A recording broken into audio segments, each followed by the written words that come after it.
ভুতুড়ে পাখি। এক ছোট্ট গ্রামে থাকত রাহুল নামের এক কিশোর। রাহুল খুবই সাহসী, তবে তার একটাই দুর্বলতা ছিল, ভূতের ভয়। তার দাদু প্রায়ই রাতের বেলা ভৌতিক গল্প শোনাতেন। সেইসব গল্পে একটি ভুতুড়ে পাখির কথা বলা হতো, যে নাকি রাতের আধারে এসে গ্রামের মানুষদের ভয় দেখাত। একদিন গ্রামের বনের পাশে বসে রাহুল তার বন্ধুদের সঙ্গে গল্প করছিল।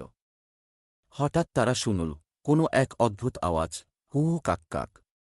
সবাই ভয় পেয়ে দৌড়ে পালাল, কিন্তু রাহুল ঠিক করল সে খুঁজে বের করবে আসলেই কি আছে সেখানে। পরের দিন রাতে রাহুল টর্চ লাইট নিয়ে সেই বনের দিকে রওনা দিল। চারিদিকে ছিল নিস্তব্ধতা, শুধু পায়ের নিচে শুকনো পাতার মচমচ শব্দ। হঠাৎ আবার সেই আওয়াজ শোনা গেল। রাহুল সাহস করে আওয়াজের উৎসের দিকে এগিয়ে গেল। একটা বড় গাছের ডালে সে দেখতে পেল একটি অদ্ভুত পাখি। পাখিটির চোখ জ্বলজ্বল করছে, আর তার ডানার রং ছিল একেবারে ধূসর, যেন ধোয়ার মতো। রাহুল প্রথমে একটু ভয় পেল, কিন্তু সে বুঝতে পারল পাখিটি কেমন যেন অসুস্থ বা আহত। রাহুল ধীরে ধীরে পাখিটির কাছে গিয়ে দেখল তার ডানা জড়িয়ে গেছে একটা জালের টুকরো। পাখিটি উড়তে পারছিল না এবং সেই কারণেই সে অদ্ভুত আওয়াজ করছিল। রাহুল তার টর্চ লাইট বন্ধ করে শান্তভাবে পাখিটির ডানার থেকে জাল খুলে দিল। পাখিটি মুক্ত হতেই তার চোখের জ্বালা কমে গেল এবং সে নরম স্বরে ডাক দিল।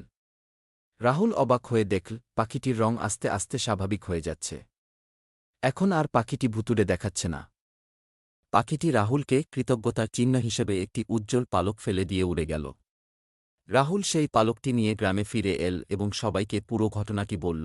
গ্রামের লোকজন বুঝতে পারল যেটাকে তারা ভুতুড়ে পাখি মনে করত সেটা আসলে ছিল এক নিরীহ পাখি, যেটা শুধু সাহায্যের জন্য ডাকছিল।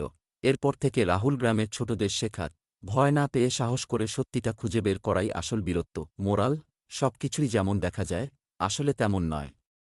সাহস আর সহানুভূতি দিয়ে যে কোনো ভয়ের মুখোমুখি হওয়া যায়।